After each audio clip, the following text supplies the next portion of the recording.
everybody will want to see. We're one of those teams for the NFL. We're the entertaining team. We were the most entertaining team in the draft last year, if you let everybody say it, because we made the first big domino. Nobody saw that coming move, and then everybody trashed it, and then now it makes all the sense in the world. Yeah, we're kind of. Are we the court jester of the NFL? Because we got 28-3. They laugh at us about that. We took Mike Vick, and that was great, but the way we lost him, and we know picking Mike Vick was the right pick, but the person, the team that we traded with, they got the Hall of Fame running back, and a Hall of Fame quarterback, and they then drafted a Hall of Fame quarterback same draft, who eventually dominated our division for a nice 10-year run. Yeah. I mean, granted, he wasn't right. He wasn't with them just the dominating, but he was still Drew was a solid quarterback for the Chargers, how I remember it. Well, yeah, and I was listening to somebody who's older and talks about football, and the only reason that Drew Brees wasn't a first-round pick, because he's the first pick of the second round, was because of the height, and back then, less teams would take the risk on the smaller quarterback. Yeah, but I mean, and that makes sense. But we literally, basically, directly traded that pick to them. I mean, that's how we got them, right? We gave them that, and then they got white chocolate too out of the deal. Tim Dwight. Yeah, man, Tim Dwight, white chocolate. Hey, talk about a Falcons jersey I'd love to have. Yeah, because think about it, Tim Dwight was the return man before Allen Rossum. He was 83, right? Yeah. Tim Dwight. Then it went to Allen Rossum. Then it went, I guess it was, no one Hester immediately. I think Norwood was returning kicks. Did D'Angelo Hall play around with any returning I think he did punts. I don't think he did kick return. I'm pretty sure D Hall, probably his rookie year for sure. I know he did some punts, but then you remember we had Anton Smith at one point. I think that they might have even had him fielding kicks because every time he touched the ball, he scored. So he did. That one year, he got 5 rushing touchdowns, and every single one of them was 50 or 40 yards. You know who the Falcon that I really like more than I should have? Who? Jacquizz Rodgers. I think he had a great preseason game, and he'd come in on third down every now and then and do something nice, and it's hey, let's get this guy the ball more. Now that I'm an adult, I go, yeah, they knew what they were doing. Well, think about who that medley of running backs was at the time, though. You had the end of the road Turner. You had a fucking Steven Jackson that was done at that point. Jason Snelling was getting he was toting it a little bit. Yeah, You're 44. Yeah, and you know what's even funnier that you bring up Jacquizz Rodgers? I immediately thought when we got Devontae Freeman, I was like, oh, here we go again. Because I basically thought that it was going to kind of be the same thing. Especially because they drafted Tevin Coleman the next year. Yep. And we're oh, we got him in the second, or was he second, or maybe his third round? But you're oh, and they worked out really well, obviously, for 3 years. There's a 3-year period where they were that was a great tandem, actually. But especially with Kyle. Yeah. The Super Bowl year, they both had 10 plus touchdowns. I think Tevin Tico did have he had 1,000 yards all purpose, no doubt. Yeah, and of course Devontae was a Pro Bowler begging for money the day before the Super Bowl, and it's just that's Nico behavior, Well, it was Uncle Luke putting it out there, and it's just you guys just don't get it, do you? Can we finish the fucking game and then you ask for the money? Yeah, because if we win, you're going to get the money either way. Well, you're going to get it. If we lose, you're going to get it. Because either we want to run it back and keep you, or you're going to be able to test free agency eventually, and somebody's going to pay you. Yeah. Sometimes you just can't bring the wrong people into business, right? Uncle Luke, yeah. I'm pretty sure he's been a successful businessman on the music side. He did his stuff right. But this is the NFL. It's a tad bit different. And you know, were we talking about, I think we were talking about it yesterday with Ishbia, that some of these guys are good at business, but they're not good at the business of sports because you can't use some of the same general business principles that can apply to multiple fields the same way you can in sports. Sure, you can make a profitable business doing it that way, but the way that CBAs are set up and TV deals are set up, you're gonna turn a profit with pro sports. So in order to maximize your profit, you sometimes, have to spend to make, wherein, most industries, the easiest way to grow your profit margins is to cut costs. Right. Not necessarily in sports.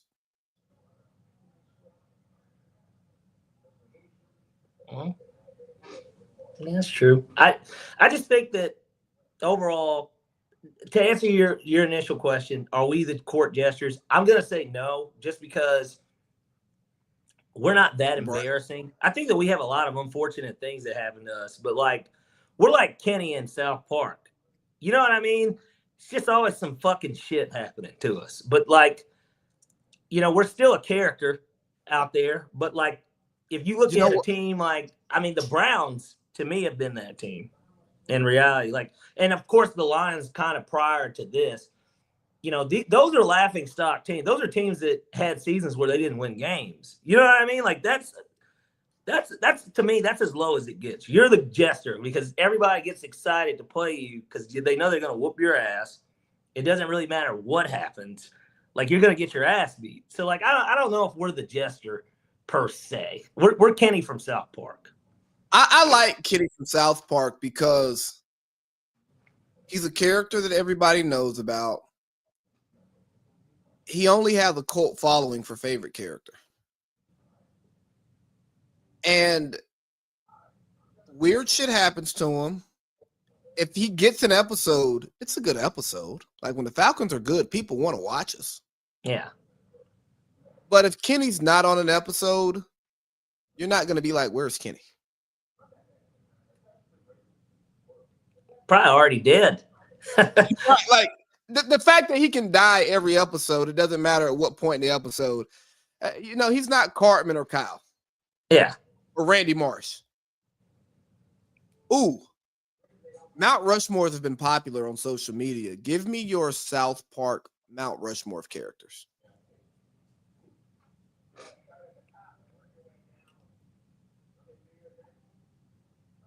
Well, you kind of just named 3 of them, and then I feel like you have to put Chef on there. So I was thinking Cartman, Chef, Randy Marsh,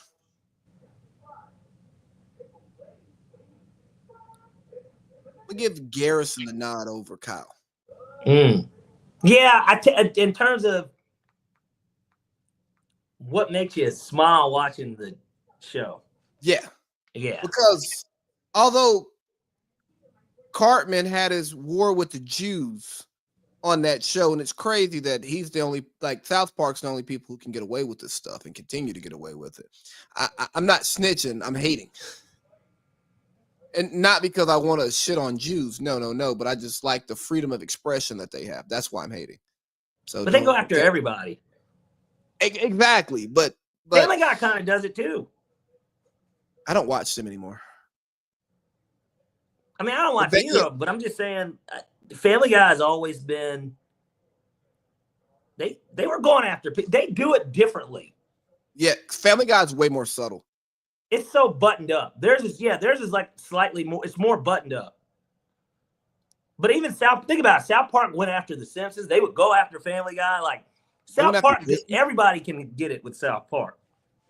Yo, just think about this.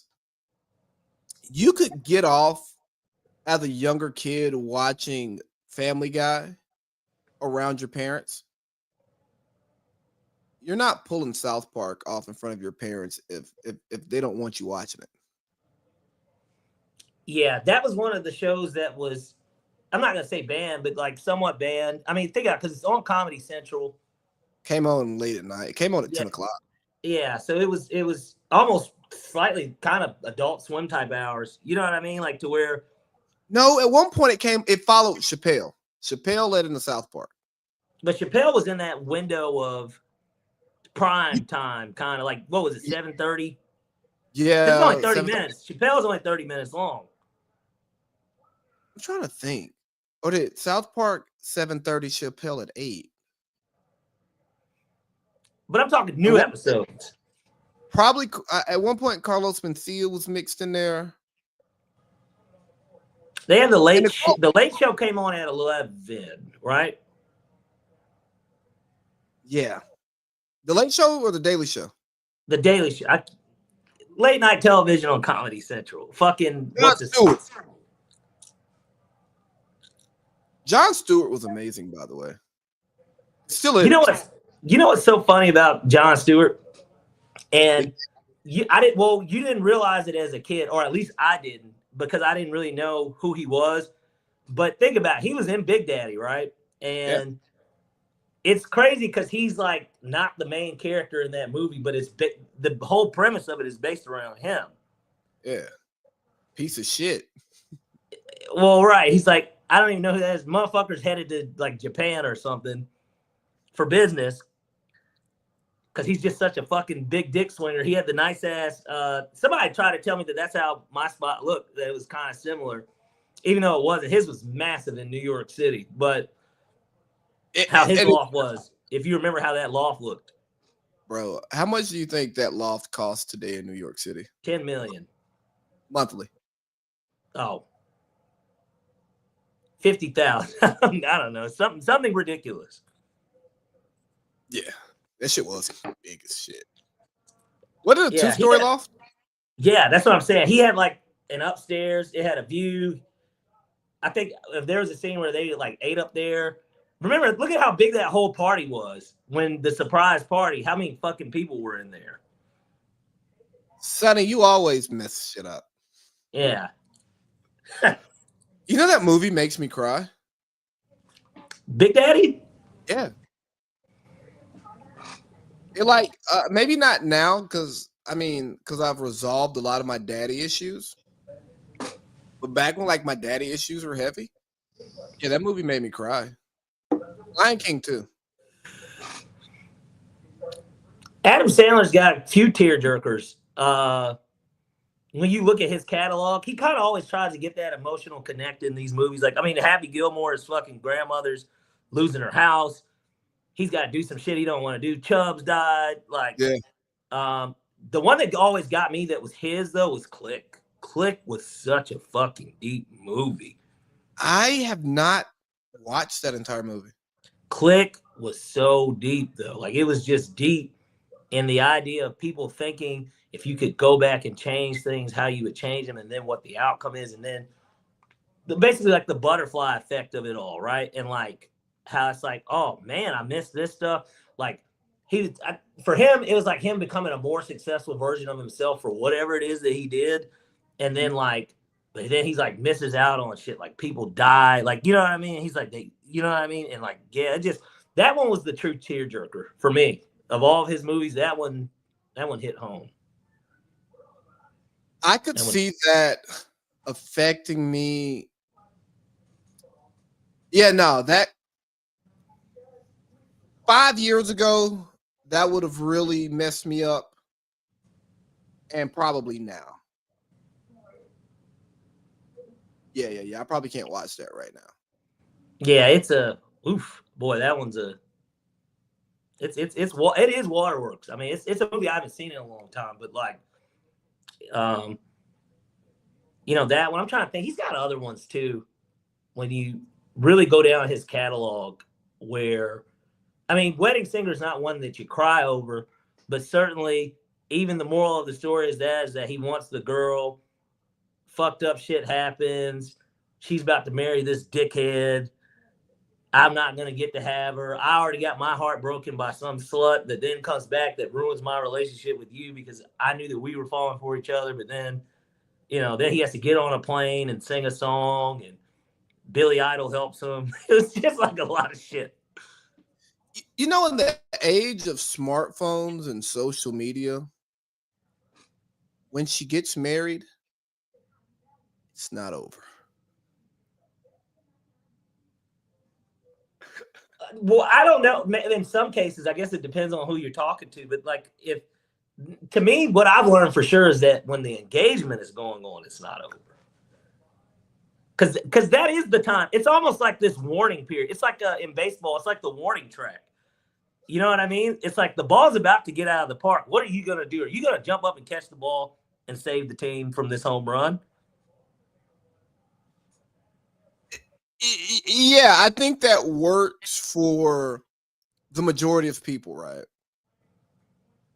But if you can ruin the wedding, if you're that person, Oh, you got to marry them, though. well, no. I'm not saying you ruin, but if you are capable of ruining the wedding, and I mean like ruining it in the sense of make her question what she's about to do, not just ruin the pageantry. Yeah. She may be married to everybody else, but inside y'all's confines, it's different. And you may not know a married woman yet, but go back through your Rolodex. And I bet you there's one or two out there who y'all's connection is so deep, which is probably why y'all didn't date, because y'all actually rock with each other so well. And you knew that person and they knew you, and y'all knew that at this time it doesn't work, and you got this going on that's working, they got this that's going on that's working. But there's one or two out there who nothing defines y'all's relationship but you two. Like no outside entity will define what y'all's connection is. Yeah, and then there's just those moments of, where you've got comfort with somebody where um there's nothing that there's not that you hide things, but like you don't have anything to hide. Like there's a very unique, open feeling that you have where you can kind of talk about any and everything and it just be as straight as an arrow. Like it's all there. It's all left out there, and it's okay. And even experiencing different things together. There are certainly people that are like that. That people I think the long-term platonic girlfriend is the one you're more connected to. Even if y'all aren't platonic today, but you built a long-term platonic friendship, because that's the one you're most honest with. right. Like you're comfortable telling her your bullshit because she can't hold it against you. And that further deepens the connection until y'all are together, and then you can't tell her your bullshit anymore because now she's gonna be hurt by it. Yeah. What I just sent you, by the way, that's something we'll bring up obviously once we truly get to the culture of it all. But Yeah. That's on the list. Well, but just the fact that AB puts that up, it just, it just, I don't know. But I got scared that you were gonna you're telling me to backpedal out of this topic. No, not at all. No, it popped up on my Twitter feed, and I'm holding it in, obviously. But you have those LOLs on the inside. That's what I just thought there, and so, yeah, it's a crazy, messed up world. But see, that's the fear too. It's like it's acceptable to be in the position of a Shannon Sharpe in a sense of because he is rich as fuck, and like that's the only time I feel like anyone would maybe necessarily want to be at his age doing that. And it gets back to what we're talking about currently, because it's like, well, what are the chances of you running into somebody that you're okay with doing that with? You know what I mean? To where you are open and it is platonic to that point. You don't want to just marry somebody. It can be business, of course, but that's almost like kind of the way that it feels like it's going to go anyways. It won't be a truly enjoying my person type of thing. It'll be always something else. Either well, her ass is fat. I really like hitting her ass. Like, you know, oh, I have a child with them. Oh, you know, she's rich as fuck. Like, she makes a lot of money, so I can be taking. I don't have. There's no pressure for me to make a ton of money. Like, it feels like those are gonna be these outside reasons why. I don't foresee myself meeting anyone that I haven't already known and being able to develop a relationship that is very much so platonic but romantic at the same time. Like, I don't foresee that happening for me personally. I don't. Me neither. It takes too long to build those bonds and connections, and I'm not gonna build a 5-year platonic bond at this point in my life. That and then just think about it too. And I'm not that they have to know you your entire life. I've had a couple of bad things happen to me in my life, and it's like it's so hard. It would be hard for me to explain to them the meaning of people in my life and like all this other stuff too. Like, because you have to meet me at my now as opposed to my then, and it's not about back then, but the idea of like there just are like certain things that have changed so much about me to where it's hard to explain to somebody like this is why I am the way I am. Like, there are like instances in my life, whether it's death or I mean it could be anything, just an experience. I mean, all this stuff that I had to go through with this business stuff, I never thought that something like this happened. And so it could be anything. You know what I mean? Like, yeah, no, bro. Like, it's funny. Like with what I'm going through now, I keep the people around me tight because when you're in like that weird holding period, how do you describe it to somebody who doesn't know?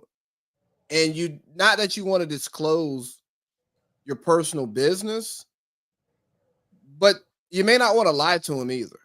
Right. So like with the honesty could mess up the temporary that you're looking for just because, hey, like I'm trying to keep everything above board with you. Yeah. And shit's crazy. Yeah, it's just one of those things. And so I don't have that expectation. If it happens, that'd be great. But like I don't have that expectation. And I personally I think I could live with being the guy that is in his 50s that's like smashing younger chicks, but like at the same time, I don't think that that's necessarily what I want. Fuck. And we can probably just spin into Shannon from this since we're here.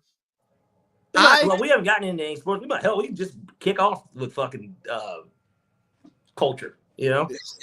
So I could his setup ish, right?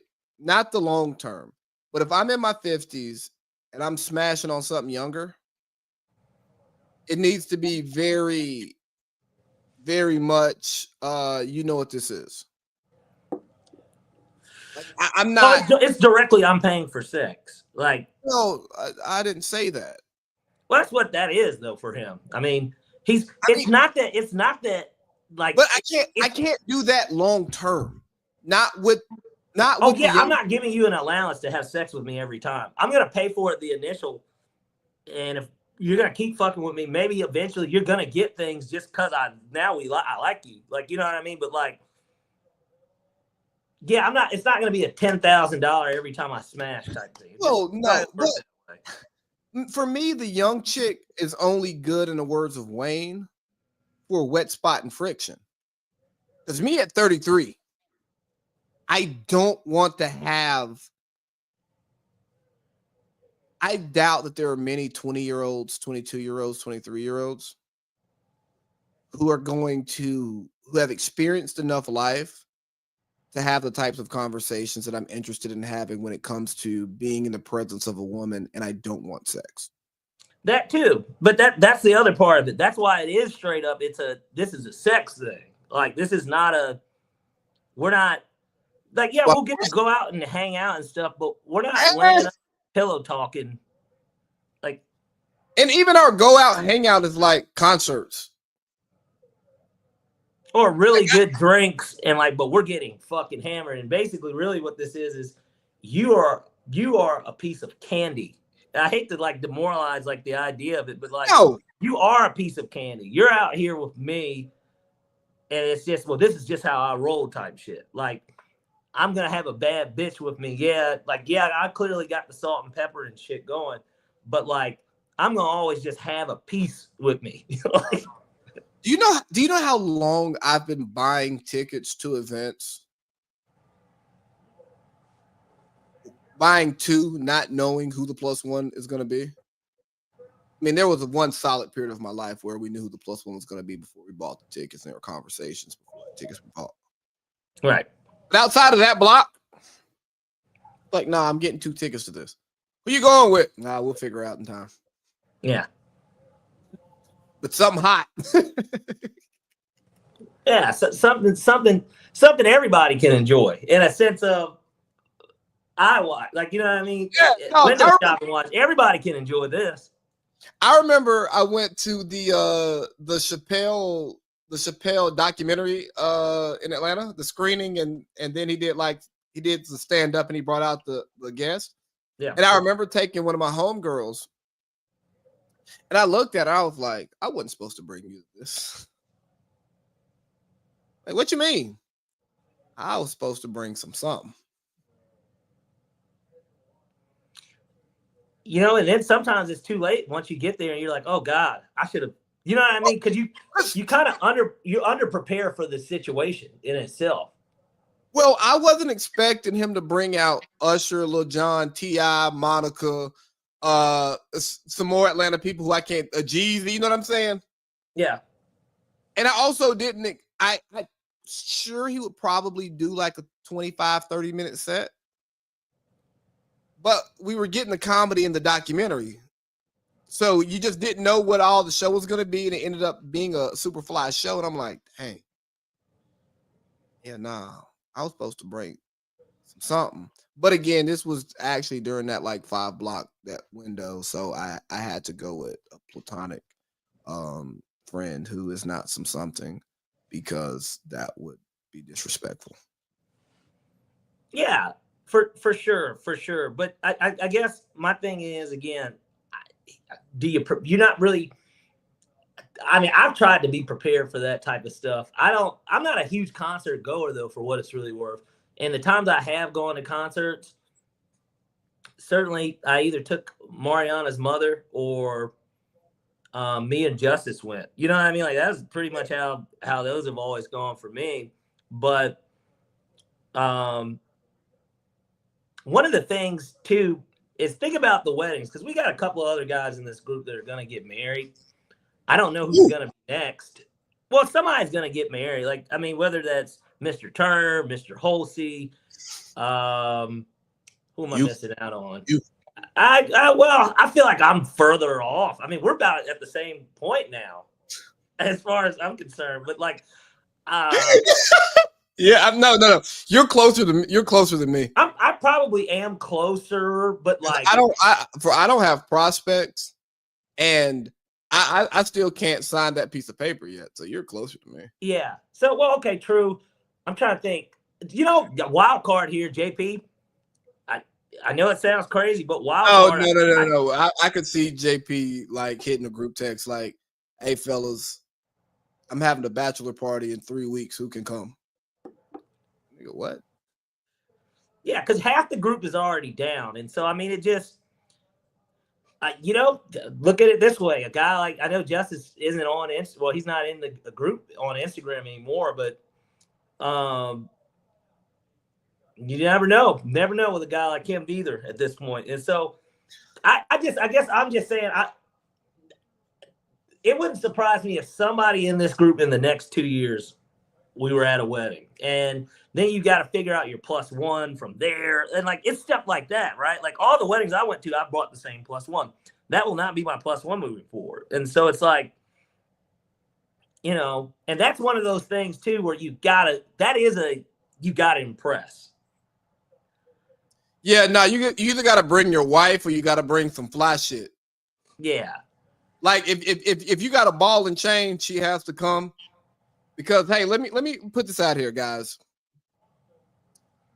You can be you shouldn't be a piece of shit guy, but you can be, okay? But wherever the wives and girlfriends are, you better be on your fucking best behavior.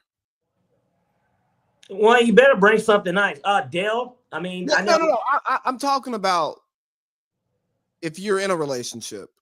Oh, well, like you're bringing your girl for the most part. If you're in a relationship to the wedding, like you're bringing her for the most part. That is what's going to happen. But I'm even saying like homecoming, right? You can't necessarily be on bullshit at homecoming if the wives are there. You're so spread out. I mean, I know if somebody's at the tent, right, and it's like one of those type of things. But it's homecoming's a special time, and for the most part, the idea would be that those people that are approaching you, yes, you need to be on your best behavior, but they too probably should be on their best behavior. That's kind of that's what makes homecoming. Hey, I don't care what goes on in their circle, but you know that there can be an argument from another couple or an action of a group member that can pose a conversation in your house when you get home, and it has nothing to do with you. Right. So, like, respectfully to your friends as a man, when you're on trips with the significant others, unless you are single, you be on your best behavior. Or if you're Julian Turner, who can do whatever he wants because he's the wild card. Right. I mean, it works out pretty well for him. As a matter of fact, now when I really think about it, Julian Turner has not bought anyone to any of these weddings. He is the guy that doesn't bring anyone. Well, he couldn't bring anyone to Boink's wedding. Right. Zoe said, no, you're not just bringing arm candy. Yeah. I mean, shit. Me and Zoe even had a conversation at Eric's wedding, and she was like, so y'all are like together, right? Y'all gonna be together, right? I'm trying to figure out for tickets, for seats and stuff. I go, yeah. There's nothing wrong with putting out a disclaimer. No. I respect it because I've not paid for an expensive wedding, but I've talked to people who've paid for expensive weddings, and if I spent that much money on something, I'd be out of student loan debt.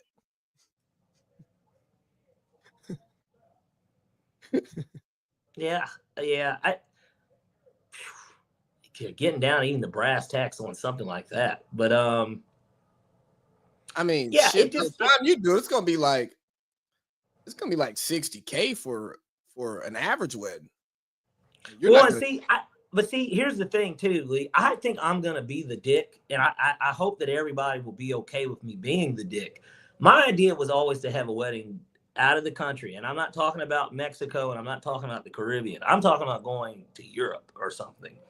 I've always wanted the idea of having one of those type of weddings. That's kind of how I always wanted to get married. But as long as I think you have to give everybody a year. Oh, no. Yeah, no, it'll be more than enough time for everybody to plan. Yeah, and the thing is that I don't know how that works, but when it comes to blocks, I feel like you might be able to get the discount, of course, which is the biggest thing. And in my case, I am such a big proponent of if I can help, I will help. Kind of like even with the thing like Vegas or something. Like if I can get rooms for everybody discount. Just run us the private jet and we can all fly over together.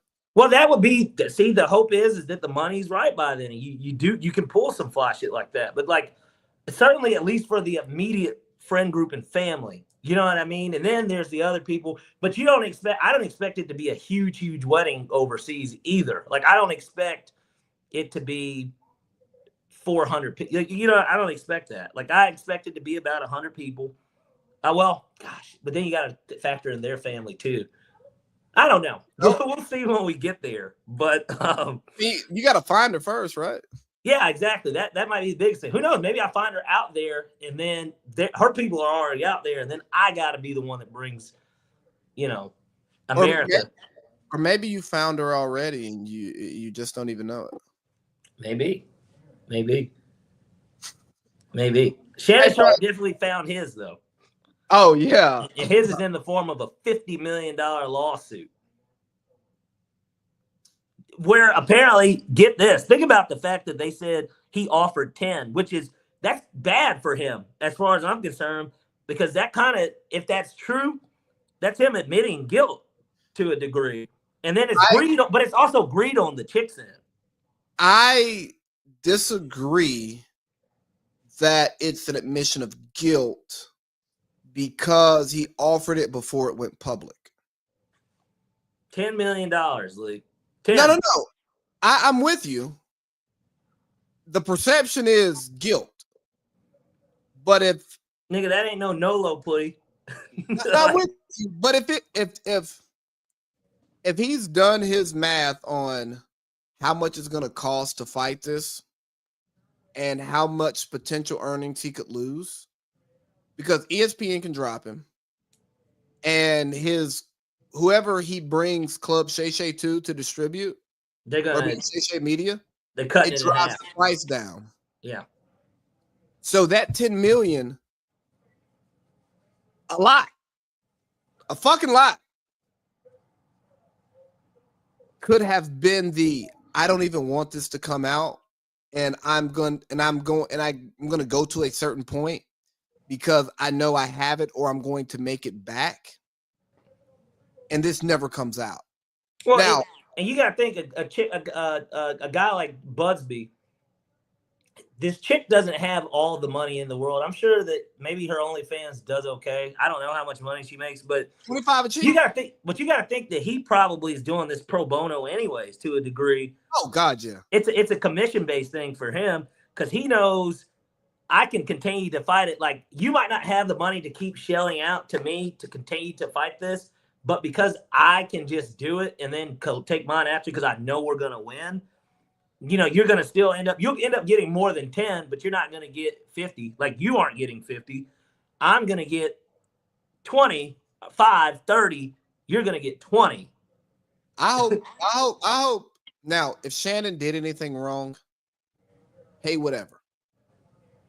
But I hope he didn't do anything outside of their established relationship. And I hope she gets nothing. Do you think? Did you hear the latest one that came out? The latest video, audio. Yeah. I didn't listen to it. I got it right here. I can play it. Yeah, it's so weird because it seems like this is cut up. It just because the pauses are so. Let me introduce the topic. Hey guys, Shannon Sharp is being sued for $50 million for sexual assault. Okay, I'll play it. Here we go. Okay. Well, you're coming to LA tomorrow? Yes.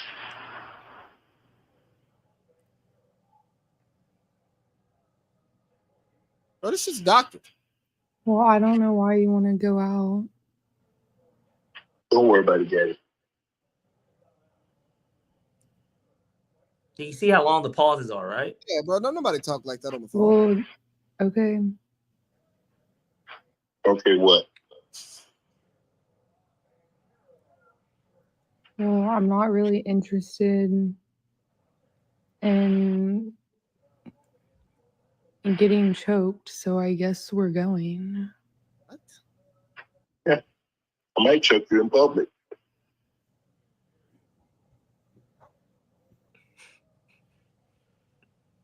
It keeps going. Big white guy choke small white woman.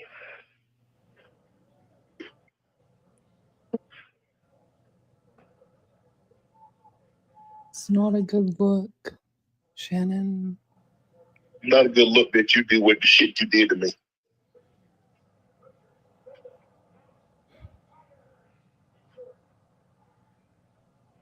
Okay, well,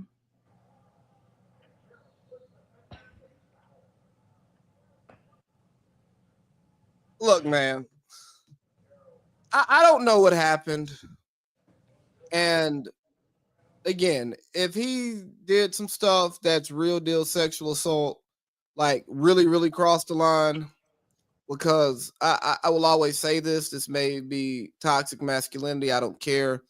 There is gray area to where you can cross a line that on paper is sexual assault, but it's not. It is not you maliciously, unknowingly trying to harm or something that, golly, this sounds terrible, should cause like extreme trauma, right? Like if Well, you're making out with, like if you're making out with a chick and you're grabbing ass and then you go to try to finger her and she goes, "No, stop," and you stop. Well, you touching on her private parts is unwanted sexual contact, but you were catching a vibe, and then when she told you to stop, you stopped, right? that, and more importantly, if you'd already had sex before, that complicates it even more, because then it's like, well, we've done this before and you've been okay with it. Now you're not. So, all right, here I stopped, but now Yeah, I don't know what. Now I don't even know what your signs are. I don't know what we're doing. We're changing. The yellow light is now turning into a red. So you know what? I'm just gonna go. But for a guy like Shannon, you have to be smarter about how you move. Mess with older women who have something to lose. Because if they have something to lose, they're not here to pimp you out for their come up. Or if you're going to go young, dog, that better be one of your daughter's homegirls. You know what I'm saying? Like somebody who's vetted. Bro, he's in his 50s. He got kids in like they mid-20s. He got married kids. He got grandkids, man. No, I know, but you saying daughter friend. I'm not saying a childhood friend. I mean like on a grown friend. Somebody like not on some. The point being is if you're gonna One of her coworkers that came over for Thanksgiving. Yeah. That you know, Yeah. you know the sentiment of what I was getting at. But thank you for I providing. want to clear it up. Yeah, no, I'm thank you for that because we need that. But nah, bro, just I can use myself for an example. Dog, I've turned down a lot of sex in my life because the risk wasn't worth the nut.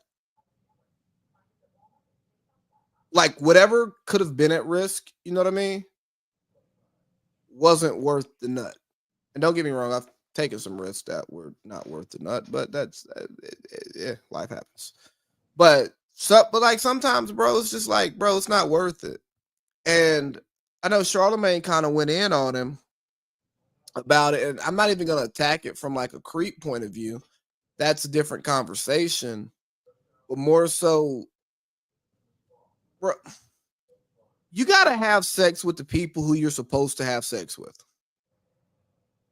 Not the people you want to have sex with, because you can want to have sex with somebody and they can want to have sex with you, but y'all ain't supposed to be fucking each other because of what happens after the fact. And it's a hard thing to do and vet, but like, bro, you got to do that stuff, man. Like, you can't have this little girl trying to come up off your name, like $50 million. $50 million right before a contract while he's in contract negotiations. Yeah. And apparently she moved from LA to he moved from LA to Vegas, and I heard somewhere she did as well at some point. So just I don't know, man. Dog, move smarter. There's the reason why industry people have sex with the same people. It's safe. Well, and there's a ton of NDAs signed, and everybody has herpes. It's okay. That's a joke. Allegedly, no one has herpes. I mean, we don't know. Something's going on out there. I ain't putting herpes on nobody who doesn't. And that's exactly why, when people come for our glorious King James, and his wife, somebody that did it the right way. Yeah. Everybody comes to bat for guys like him, and then those guys that show up to his game, with with his ran through piece of ass, who's now turned over a new leaf herself, I guess. You know, it gets interesting. It gets interesting. But that's why it's weird. Somebody like a Shannon Sharp being in his position, and everybody wonders how a guy like LeBron is able to stay grounded, right? He's had Savannah since the beginning. It's so funny. They showed that clip of him. I saw something on YouTube. You know who Maven is, right? Former wrestler. Yeah. He's got such an interesting YouTube, though. He's really. Yeah. I know. I've sent you some videos from his channel. Yeah. Well, he did one, and I guess the time LeBron was at Raw, and then he's got like Savannah with him even then. Like, think about this. LeBron, I'm not going to say it's calculated. It was his girlfriend. He was 18. But, like, this guy, it seems like he's bulletproof, right? Like, LeBron James is bulletproof. And we all know, whether anyone wants to admit that shit, that nigga's in the NBA. We know. And that's okay, because she knows. So she's okay with it. Now, I don't know if that, I don't know if it still goes on now. I mean, but there's a reason he didn't marry her until he got to Miami. Yeah. Probably found out, he's like, I'm gonna get in fucking trouble out here. Because in Cleveland, he's protected. He's the native son. It's not much to do out there. Cameras aren't flashing every 2 seconds. Even for somebody, even with him, they're still, people will come to Cleveland, but they're not really going to Cleveland. And we know there's a lot of attractive women there because, I mean, it's a major city. Even if it's a smaller market, it's a 3-sport city. So there's pretty people there. Yeah, there's women. Where there's millionaires and billionaires, there's attractive women. So, but then you go to Miami, and now there's pretty women everywhere. And there's all different flavors. Rich, poor, Spanish, English, white, black, mixed, Asian, Caribbean, legal, illegal, green card, citizenship, big BBL. ass, big titties, natural, BBL, pretty toes, peanut butter skin, big porn stars, different stars, different profession of women, actresses, a lot of strippers. Yeah. Rappers who are going to invite you to their stuff. Celebrities go there, Star Island, Epstein Island, Cuba, Gooden Jr., the Keys. And the Keys. Yeah, the Keys. Have you ever been to the Keys? No. We went for Couture's 30th birthday. And honestly, didn't like the hotel type accommodation. I thought it was overpriced for what we got. But in terms of like going down there and like hanging out, I kind of liked it down there. I thought the food was good. The drinking was cheap. It's got a unique culture. They got like naked bars and shit like down there. It's a lot of shit going on. But naked bars? Yeah, there's like nude bars. I could probably do in the city on the street. I could do nude beaches. I'm not really into nude bars. I'm not just trying to be like sitting on a bar stool bare ass. Well, and then there's just a guy serving you and his junk's out. And he's like, "What can I get you?" It's just like, what, nigga? Like, nothing. Put some goddamn pants on is what you can get me. Like, yeah, bro. Like, I'm not a big fan of talking to men in boxers. Well, it'd be just like walking around. We didn't go that far because somebody had warned us, but it would be just like being at the sporting club, at the gym. It'd be these old guys walking around with their nuts out, and you're just looking at it. It's just like, damn, bro, you're not gonna.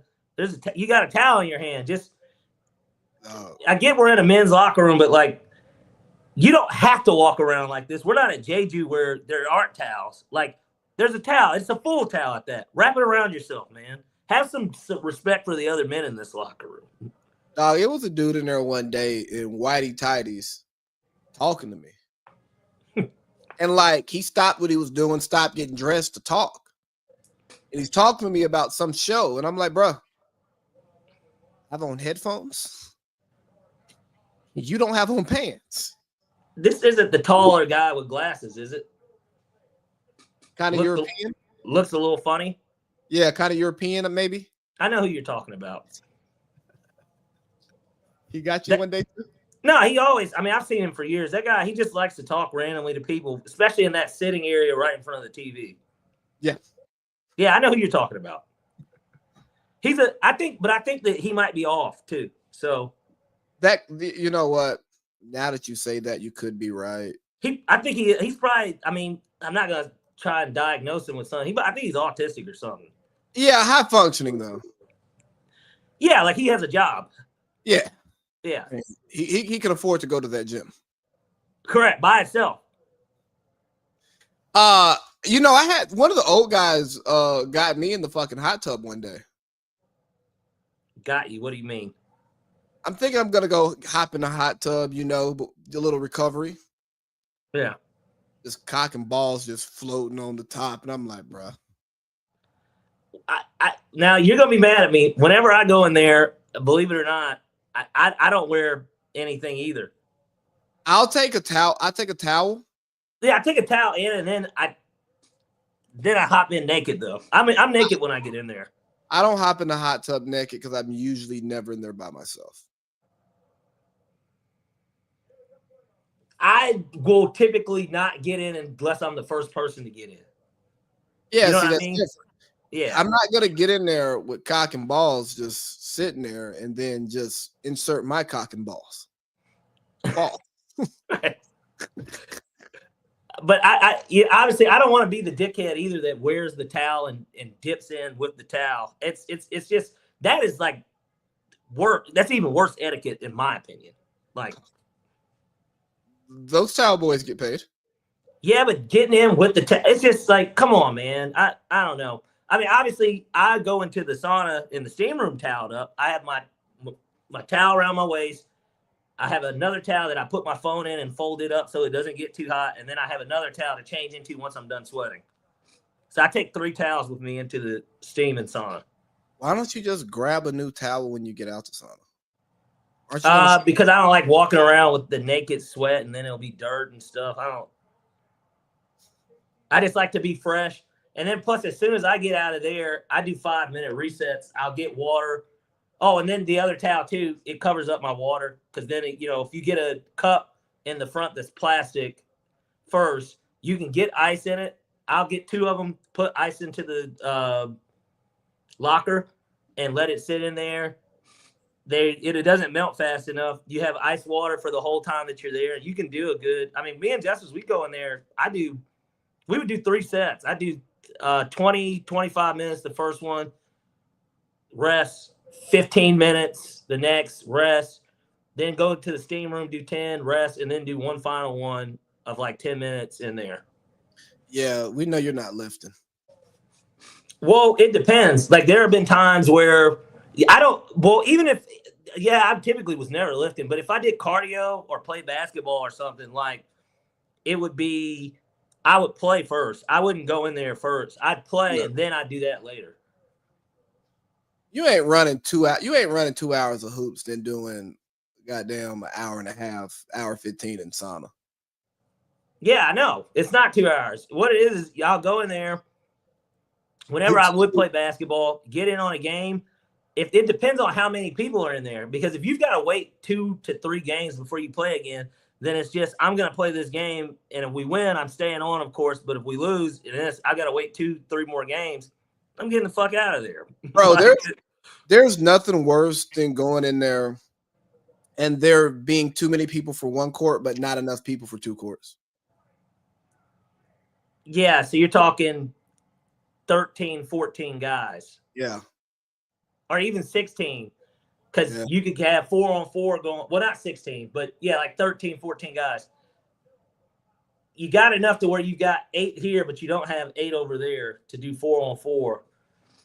And then, or there'll be some cases too where there hadn't been guys that were practicing very long, but like, because Tarson them used to practice and would get the court, but like, there'll be motherfuckers like training their son, or maybe they got a personal basketball trainer, and then they kind of need one of the goals. Like, hey. Not on Monday, Wednesday, Friday, or Saturday morning, bro. These are pickup times. It's in the rule book.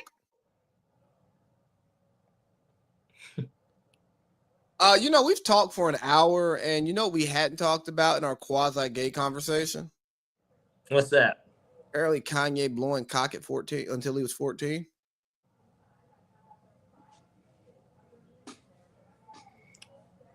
I mean, he shared that. Obviously, I thought that was an interesting revelation. In a weird way, it almost made me think like, okay, is this what, like, for instance, Drake was trying to like use against you, for instance? Because I don't feel like this is the first time he's told people this. So I feel like there are people that knew this already. Obviously, the world didn't know, fans didn't know, but like in terms of collaborators, friends, or certainly Kim and like Amber. Yeah, Bianca, like I feel like those people knew this already. I mean, they had the rumors that Amber would like peg him.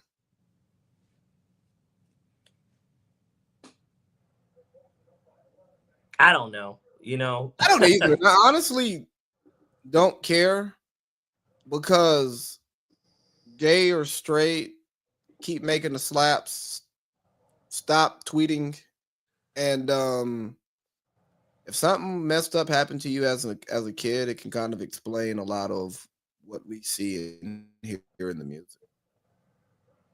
Yeah, and again, obviously, we don't know him personally, but I think you alluded to this when we did a show not too long ago, and we talked about how somebody like him is such a fucking genius, right? To the point of where it's like I can only imagine like what this guy's thinking, and just in a sense of like, okay, he's seemingly coming up with all this creativity, and it's just like he's harnessing this somehow, some way, and there's something that is behind this. Like I can't help but feel like maybe, of course, that's had something to do with it, if that is, in fact, true, right? Which we have to take it for face value and say that it is true, but I think JP summed it up perfectly.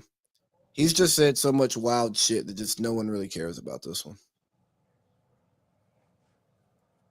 We forgot to talk about Steve's response to the Shannon stuff when we were talking about it. I didn't get to hear it though. He's towing the company line, pretty much saying, I brought Shannon here, but talk with the bosses. I'm not the bosses, and we're gonna do a thorough investigation, and then a decision to be made based upon the investigation. And I go, duh, company nigga. Yeah, I was gonna say he could have kept that shit to himself. I mean, well, he made money off of posting it because he has a YouTube channel. Well, and people want to know what he thinks because he does work so closely with him, right? But did you want to know what he thinks? Not really, no. That's why I haven't watched it. I don't really like. It's like, oh, okay. Because what difference does it make? Whatever's gonna happen is gonna happen. If he's guilty and there's a way that they can prove it, or he's willing to settle for more, then there you have it. Like, I mean, that'll say enough to me. If it ends up having to go to court, it'll be interesting to see, well, how does that stuff affect his deals? Is it tabled? Does he get paid leave from ESPN? How does that end up working in for him? If it goes to court, like if this is something that goes to court, like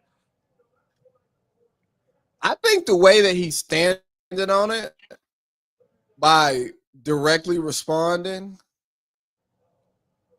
he is very comfortable with the truth and what he did, or he's just a wild narcissist. But he's comfortable with the truth and know that he didn't do anything wrong. He's just a freak. But with the Michelle stuff, I think he's now more comfortable with his sexual being let out. Like people just knowing like what type of freak he is. Nick said the Michelle stuff. I'm just saying, like, once that came out, it's just like, all right, bro. And maybe that was Shorty who leaked that. You know what I'm saying? That nigga did that on purpose. I don't care. Yeah, I agree with you because of how hard it is to go on live. That is not. I toss my phone and it fucking tapped the edge of something and pressed it. That's not the way that works. No. I'm just saying maybe Shorty like pulled up and he was, you know what I'm saying, or she got mad because he wanted to, you know, and then she. But then she'd have to have his login.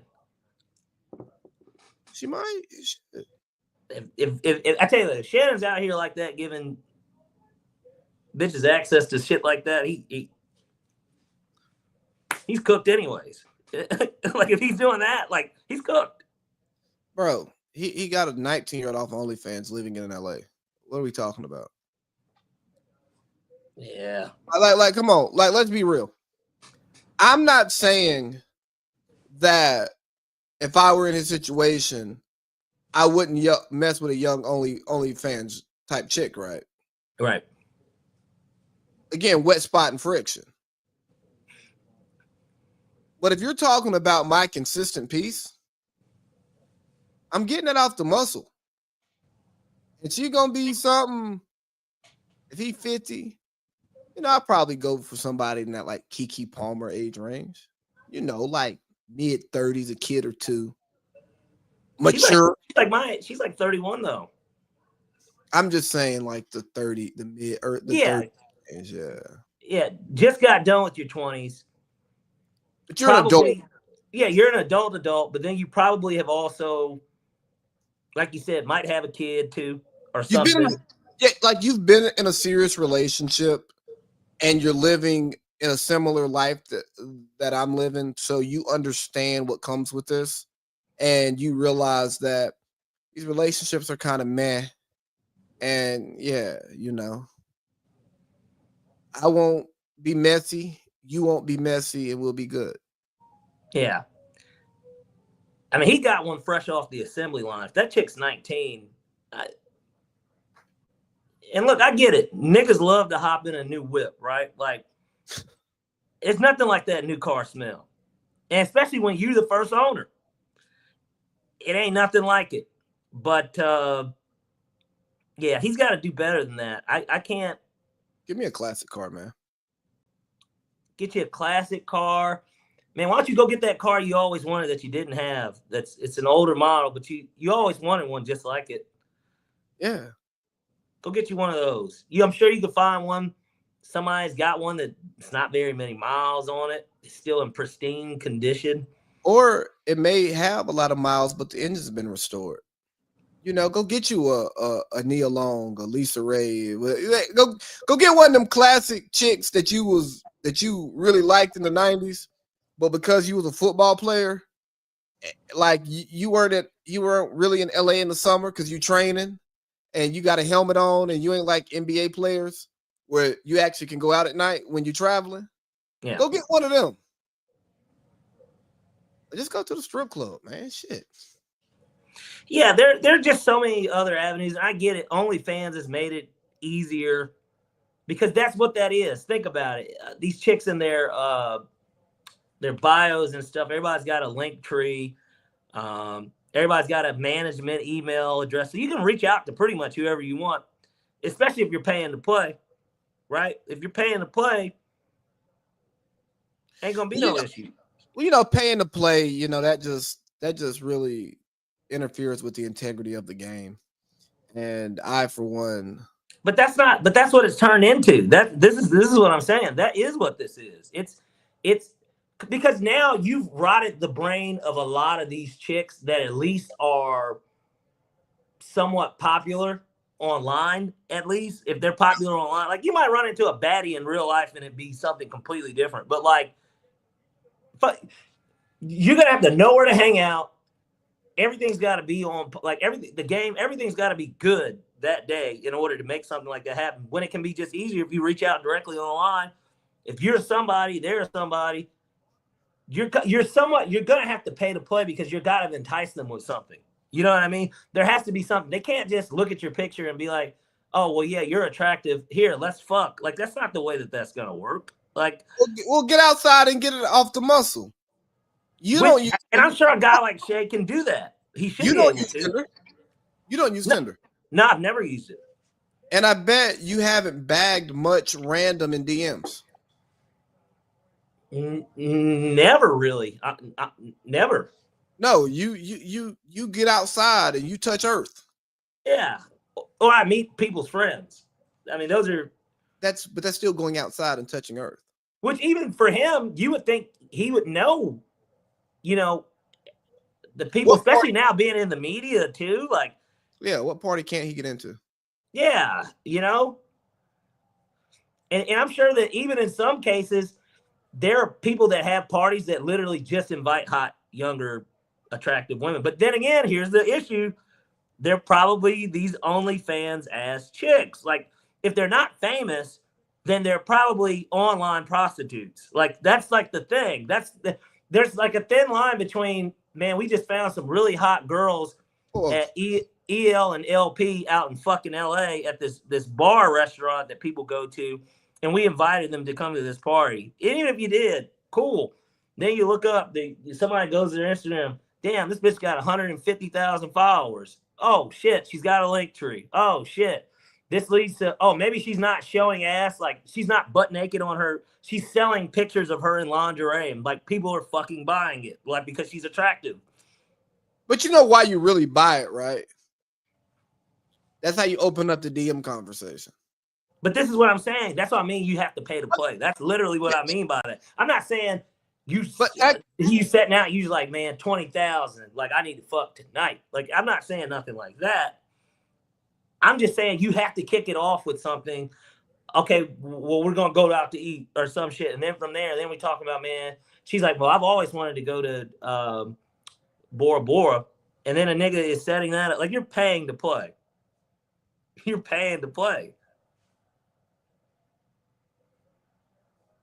Can I correct you on just one thing?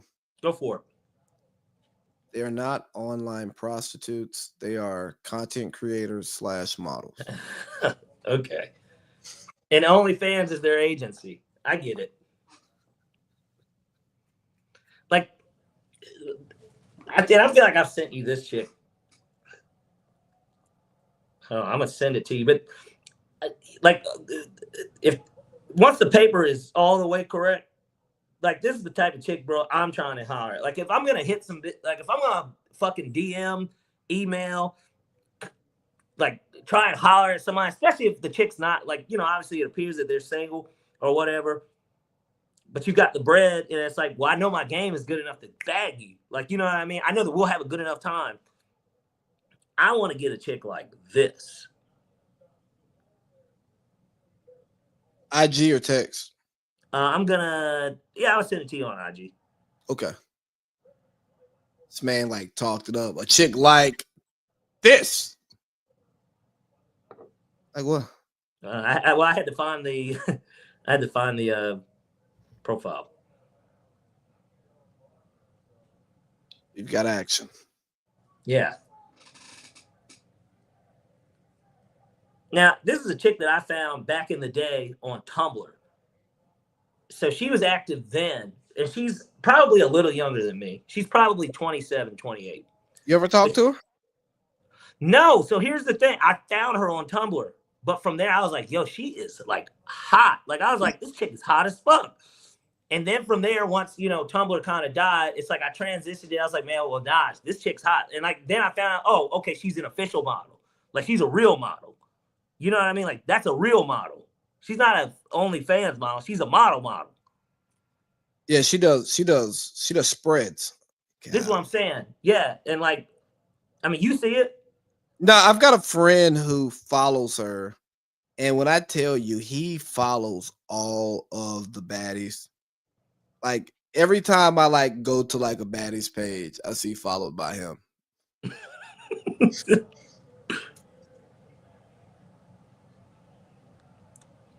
But yeah, if you go through it, bro, this is a 10. Like, that's a 10.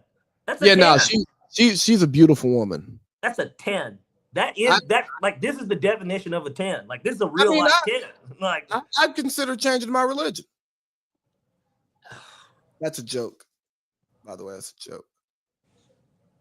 But hey, man, we're an hour in, and we should probably talk sports because I don't think we need a 3-hour show today. No, we won't. We won't. Plus, we got that game. I guess it's probably about to start now. But NBA playoffs. Yeah, let's just go ahead because we're already here. We can quickly run through the OKC series. Is actually what we thought it was going to be. Well, you had some thoughts on that series. Well, I had some thoughts on Adam Silver and his scheduling. Maybe that's actually where we should start this thing off. For anyone that is listening to this, that ends up hearing it either now or before tomorrow, who do you know would set up a Clippers Nuggets series to be on NBA TV at 10 p.m.? Who does that? Adam Silver. Who puts on the series that the combined point differential in the first two games was probably what? 75 or some shit? Like that's the combined like point differential in the first two games of this OKC Memphis series. It's like 75 points. It's crazy. It's a guy who's trying. Shea didn't have 30 points in either of these games. Like this is disgusting, bro. Like he's not even playing well and they're getting hammered. Like he's building up his young stars. He's making sure they can maximize the eyes on Shea and Ja. I mean, these guys are future faces of this league. Let me tell you, there are people thinking to themselves, man, they're going to get Ja out of there. Somebody said send him to Chicago, and then somebody was like, that might be the worst place for him to go. I mean, it's Memphis, Chicago. Chicago's more lit. Well, I'm just talking about YN culture. And Memphis, they got YN culture, and they're more poor. It is, but I'm talking the drill scene. You know what I mean? That type of shit in Chicago. The violence, the guns. I know Memphis, Tennessee. Big Juke got killed at his uncle's funeral. Dolph got gunned down getting fucking cookies, nigga. Like, and a lot of people around the circle that was responsible for young Dolph's murder have been dropping like flies. Bad at Memphis. They need to get Ja to a coastal city. They just need to go ahead and just put Ja on the pedestal that he deserves to be on. But back to Adam Silver and his terrible programming.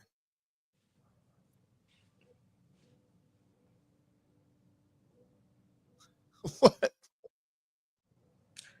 Look, it's already bad enough that they schedule that. Then you do it, of course, it's on the first night of the NFL draft. So, like, real football fans are going to be watching the draft. Like, people are going to watch the draft, especially because there's so much uncertainty this year, honestly.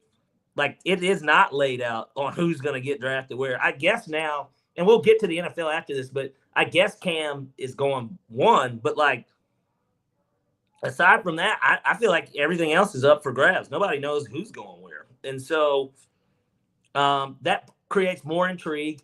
But to top that off, then Big Adam is like, all right, let's do this. Let's get the most entertaining series that we've had thus far through 2 games in the playoffs. Let's put it on NBA TV at 10.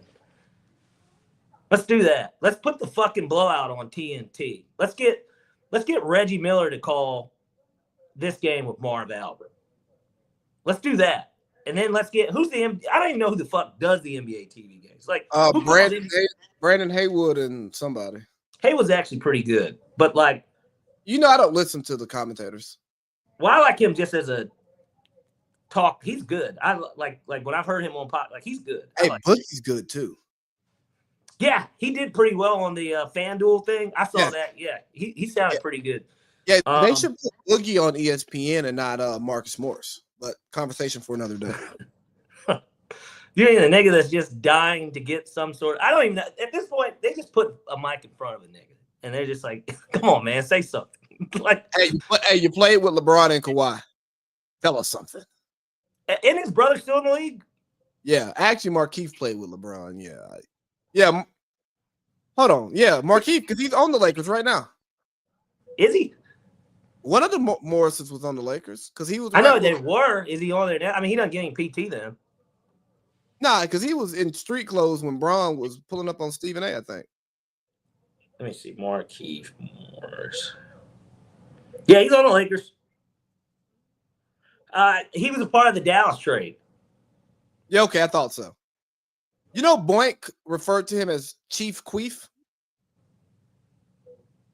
Yeah, but why? Because of how the Keith in his name.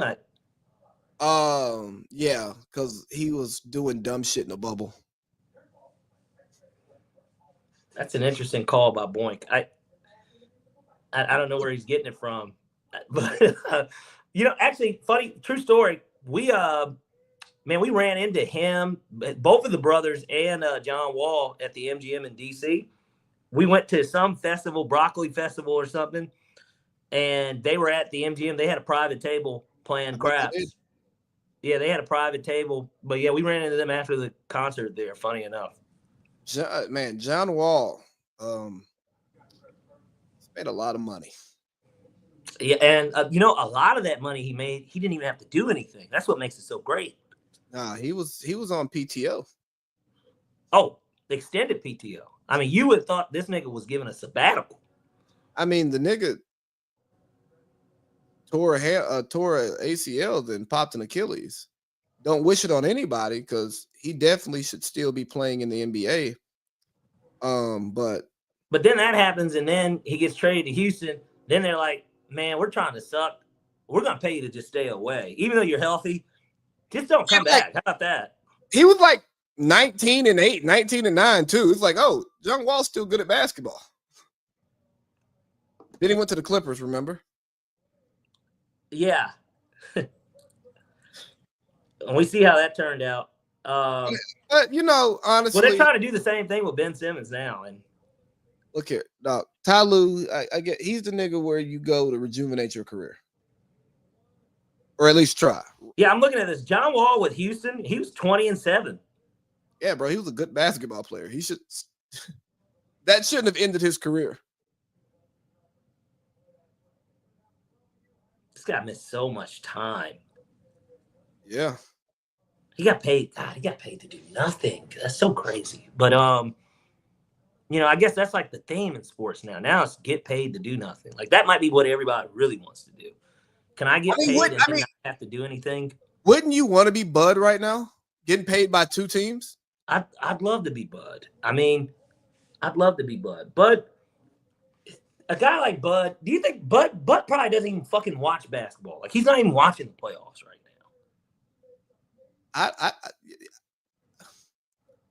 Because it's like he's already had enough of it anyways, and it's just like the only thing that Bud watches is his bank account. He wants to make sure that on the 1st and the 15th that those deposits are hitting. As long as he sees Phoenix, I don't know what the group's name is or how they pay it out. I doubt it just says Phoenix Suns, Milwaukee Bucks. But if it, whatever trust or foundation these owners have that they pay it out of, as long as that name pops up and he sees the dollar amount and it matches up with everything that he was told by the agent. Hey, that nigga Bud probably be sitting on a boat, drinking some wine, smoking a cigar, right? Group FaceTime Jimmy Haslam and Matt Ishbia. Hey, Jimmy, Ish. My deposit didn't hit yet. What's going on over there? Bud, tomorrow's the 1st. Yeah, but my bank, we get paid a day early. And they're not showing it as pending. I see nothing. What's going on here? I don't want to have to sue you, but I will. Hey, but think about it. And then he's like, so there's someone in the background asking him. He's like, not right now. If you could you give me another one of those shrimp cocktails though? Thanks. And then he goes back to the conversation. But that's not your wife. That's your wife on their boat. Come on now. Well, he says that, but then he's like, oh no, that's just the catering company. But we don't hear anybody else. No, he's like, I know. Well, because I had to come over here to make sure you could hear me. I need my fucking money and I need it now. So I'm on the other side. Everybody else is actually over there having fun. I'm not having fun. because I'm paying for this and I don't have the money to pay for it because you haven't paid me. You know what? I'm trying to gamble. Yeah, it's like I see that they've got the Phoenix Suns 2025, 2026 season total set at 37.5. I really want to take the under, but because I don't have my money, I can't bet it. And then Jimmy, he's like, I see you guys are down 0-2. I'm all in on the sweep, baby. I'm not coming back to the league. You can't let me come back.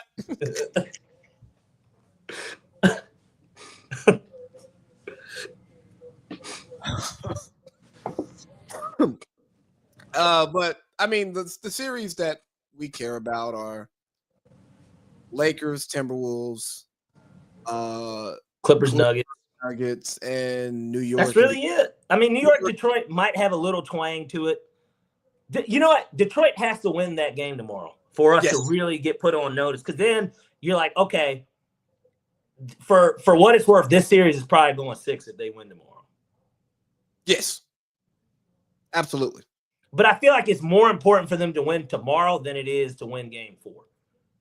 And I say that because the idea of them going up 2-1 really puts all the pressure on New York, as opposed to if they go down 2-1, then all the pressure is back on Detroit, because then it is a must-win game in game 4, because if they lose, then they're going out 5. So tomorrow is way more important because it puts all the pressure on New York. Even if New York wins game 4, you're still in a good spot because now it just sets up a game 5 that becomes super pivotal, but the pressure still remains on the Knicks. But if the Knicks go up 2-1, all the pressure's on you. Yeah. Cat has to score in the second half. Yeah, man. I've been watching the playoffs, but not really. I'm not locked in because is he starting to become a bad playoff performer? By the way, who? Cat. He had a couple of those games against Denver last year too, if you remember. He had some pretty poor games in that series against Denver. Yeah, I think not so. Denver, Dallas. Yeah, I know what you meant. I think that's just who Cat is because of the way that he plays basketball. Because he has such an outside focused game that he's gonna have the ups and downs and inconsistencies. And this year, Jalen Brunson's usage rate is entirely too high. He's got to do less. He's been hurt too, though. He took a lot of bumps and bruises this season. I mean, game 2. He had his 35, and I think the second highest score was 11, 12, 14 or some shit. Fucking Mikal Bridges. Yeah, hey, Jalen, less shots, man. Let's move that ball around. Let's run some offense. To me, that's who's going to really open up the team, though. If you can get Mikal Bridges to give you 20, the Knicks could damn near almost be unbeatable as long as Brunson and Cat do what they're supposed to do too. If Cat and Brunson get their, if they can get you to 50, 50 to 55. I'm saying get you 50 to 60. Because that could be Brunson having 35 and Cat having 25. Yeah. And Mikal Bridges gets you a nice 20 off of just some catch and shoot and then some action when Brunson's on the bench. Yeah, 3 of 6 from 3, couple free throws, couple of key picks, because he's a solid defender too. So that's the other part. He's doing his job on the other end. We know Josh Hart's going to be the glue that does everything else. And OG Anunoby's kind of similar, really good defender. It's just a plus if he gives you 15, 16, 17 points. It's a plus. Josh Hart is calm Draymond. He's just a guy that just plays basketball. It's not about scoring. It's nothing about stats. Any particular stat, right? Yeah, it's just about playing basketball and doing what the team needs. On that play, am I being productive? Bingo. He's the guy you always want on your team. But if he's on a bad team, he looks terrible and probably gets underpaid in his next contract. Pretty much. Do we want to talk about that stupid player poll that very few players voted on? And golly, Rick Carlisle just had a fucking tizzy about it. I mean, they come out with these things every year, and for the most part, we really get the same results. I mean, maybe I'm wrong. I know Trey maybe was the most overrated one of the years, and he still was up in the top 3 this year. He was top. He was number 3 last year, and Rudy Gobert was number 1. Yeah, but it's like the same guys. They're stuck there. And Tyrese Halliburton is certainly somebody that gets a lot of talked about in terms of that way. Like, I mean, think about it. Tim Hardaway he wishes that this nigga wish I could turn back the clock just so I could bust his ass. Like, he must be talking crazy to people. who? Halliburton? I mean, Yeah. you saw he's doing the Dame time shit to Dame, and Dame's like, nigga, I'm top 75. Whether I deserve to be here or not, nigga, the league thinks that much of me. Like, I'm okay with Dame being top 75. but he's the one player that probably deserved it the least. In terms of, I can't speak for the 60s guys and stuff. I know but what you mean. From this generation, him or AD. him and AD would have been the guys that everybody said. Certainly Dwight Howard. I'm more okay with AD being in it than I am Dame. And I know that's crazy to say, Connor, but who do you think's had a better career? AD, but AD was not the lead dog on his title team. But he was the most important piece, crazy enough. Yes. And so I think Dame deserves it over Klay Thompson. Okay, you know what? I keep forgetting Clay's on the team. Clay is probably the player that you get rid of. Klay didn't make the team, but like he practiced in a 75 practice jersey, like a 76 practice jersey the day after. Like he was in his feelings, but Klay, you are a great shooter, great player, but you're a second option.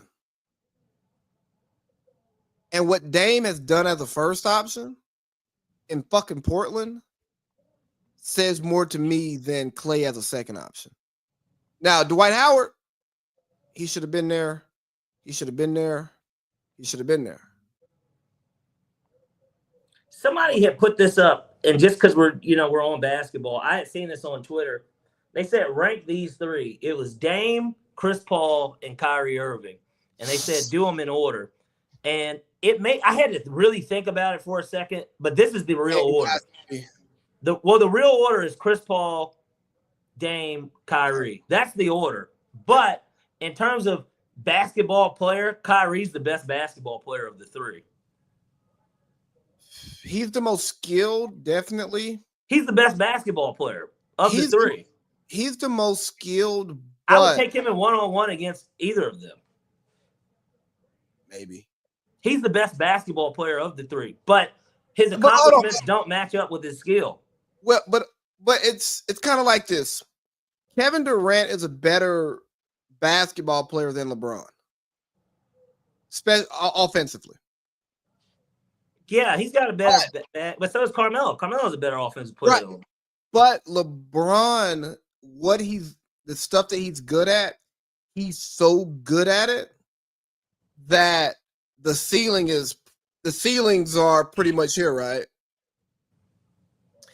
And I think the same about Kyrie and Dame. Kyrie can do more skilled, better. But like when you're actually playing basketball, what Dame does, I think they kind of level out at the top. So tomato with those 2. But Chris Paul is 3rd. You think he's 3rd? Yeah, absolutely. Well, you're saying in terms of basketball player, not accomplishment-wise. Again, it's Paul. Yeah, it's Paul, Dame, Kyrie. If I'm going start, bench, cut, Dame, Kai, cut Chris Paul.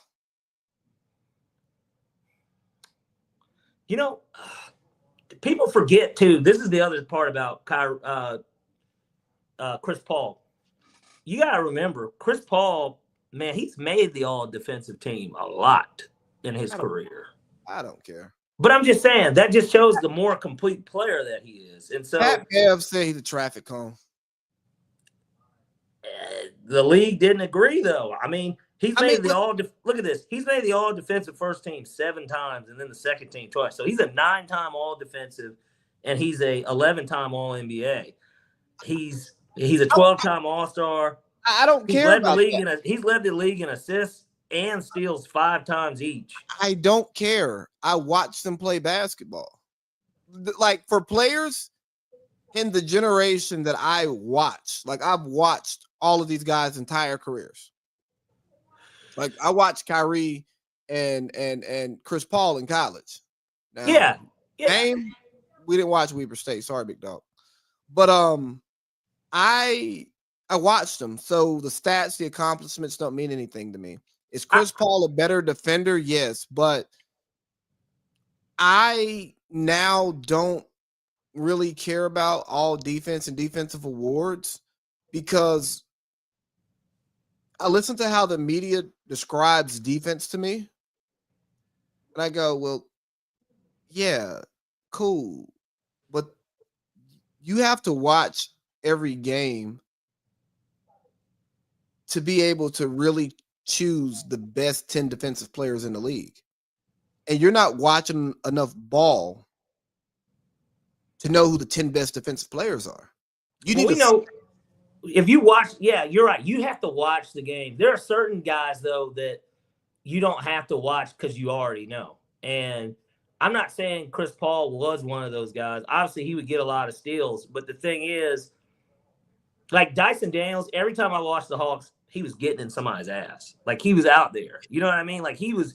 It's a shame because he's not going to win it. I feel like they're going to give it to Evan Mobley, but like he really, to me, should be the defensive player of the year. Kawhi Leonard is the best defensive player in the NBA. Still, yeah, like a Kawhi, a Lou Dort, Jimmy 3 years ago. You know what I mean? Like these are Jimmy just had 5 steals the other night. I don't care about steals. I know what you're saying. Like disrupting the game is more than just the stat. It's not defense isn't a stat. Like a lot of the stuff that Draymond does that makes him a person who can be in the defensive player of the year conversation every year and in the conversation for one of the greatest defenders ever is the amount of stuff that he takes away before they have the opportunity to do it. And you can't quantify it. You can only go off not a stat. You can only go off of player testimony and like watching the film and having somebody show you, yeah, they were trying to do this. So I slid Steph here. I bounced over here real quick. Jimmy hedged, even though our rules says we're supposed to switch that, but Jimmy hedged because they had so-and-so in the strong side corner and he's fucking 13% in his last 10 games for corner 3. So we'll take that shot. You know what I mean? Like little shit like that.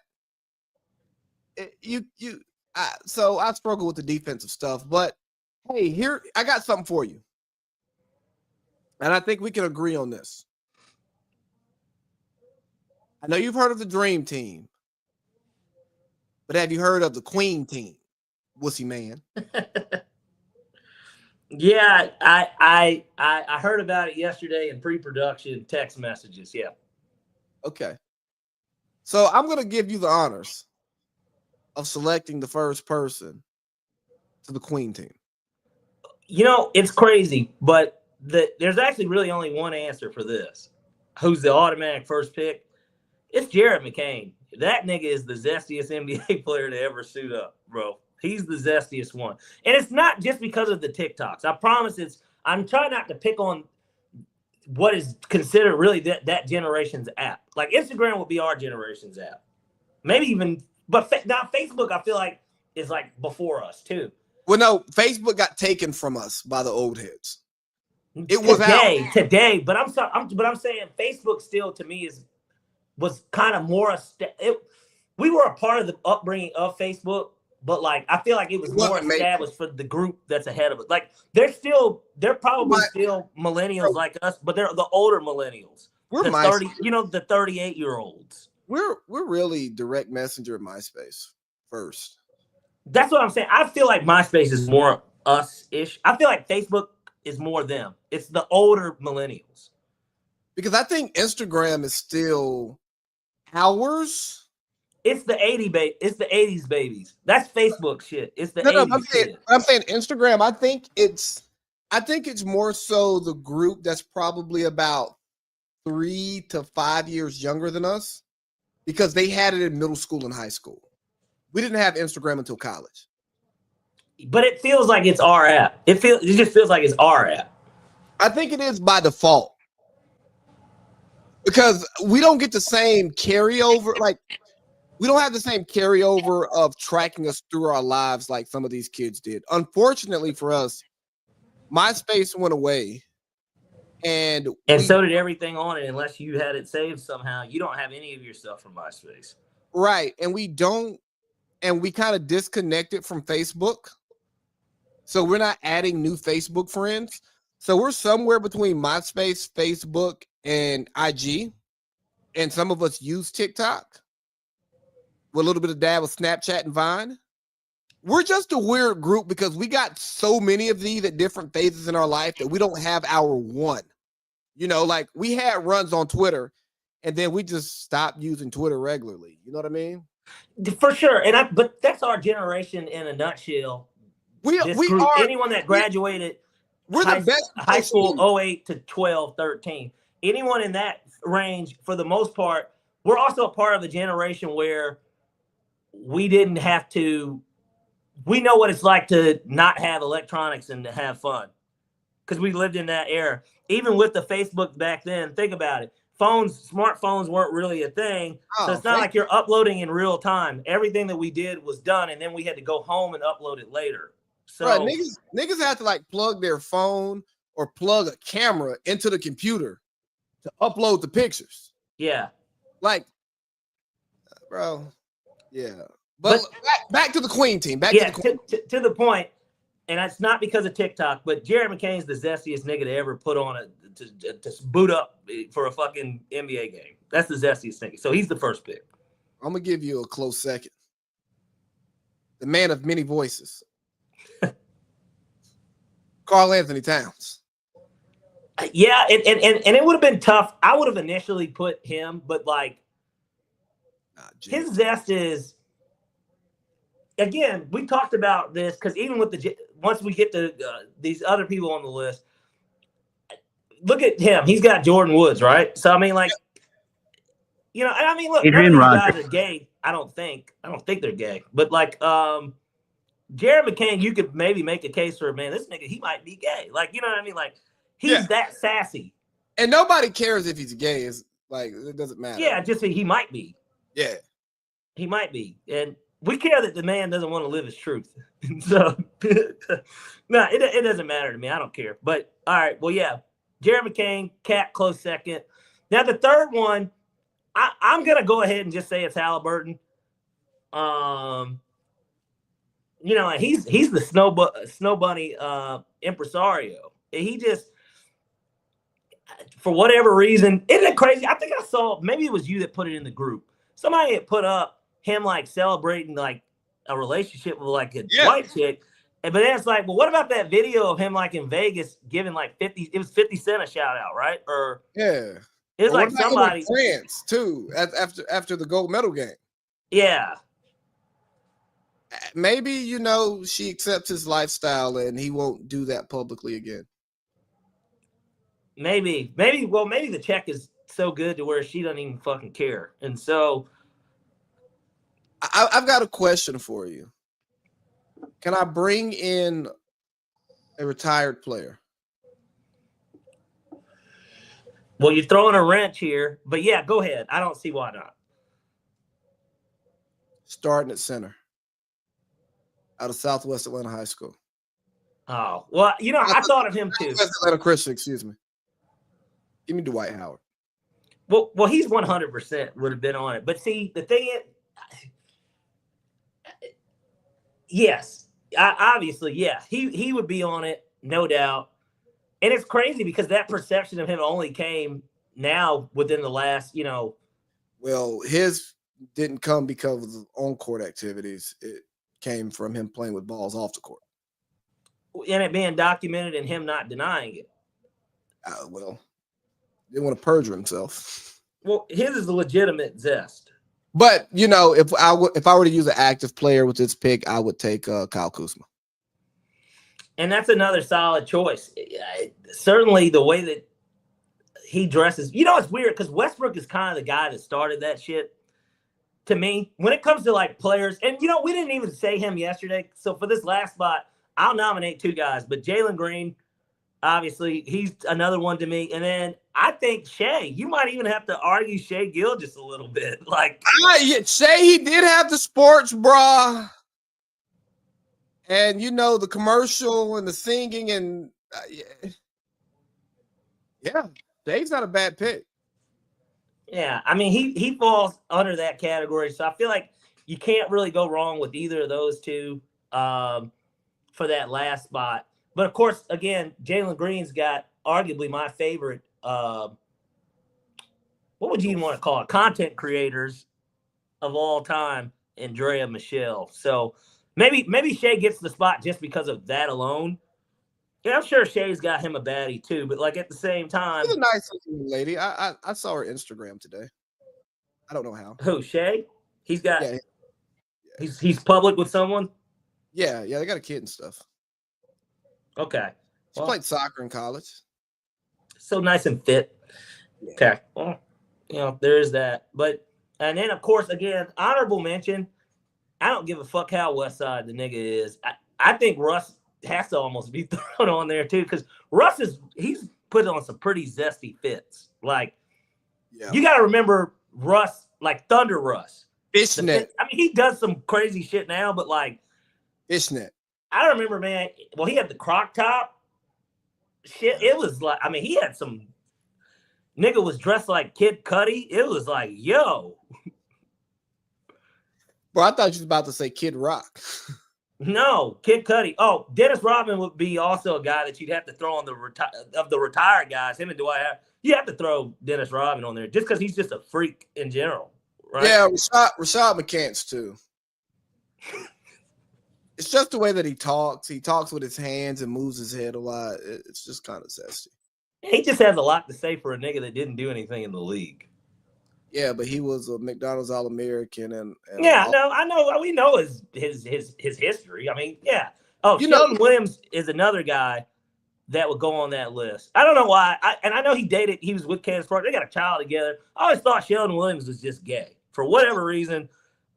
I hated when we drafted him. Not because he was gay, right? Just because of his play. No, he just looked gay to me. I don't know. I just always thought he was gay. I'm just saying, you were mad that we drafted him because you just didn't think he was a good basketball player. Yeah, that was and if you remember that year when we drafted him, I mean, I thought, especially a team like the Hawks, bro, you lack so much already. You could have really drafted anyone. Why didn't they just draft JJ Redick? Like, that was kind of my thought. We drafted the other nigga out of Duke and not the best player. Like, why did we do that? Bro, this nigga fouled out like every other game. Sheldon Williams was just such a wasted pick.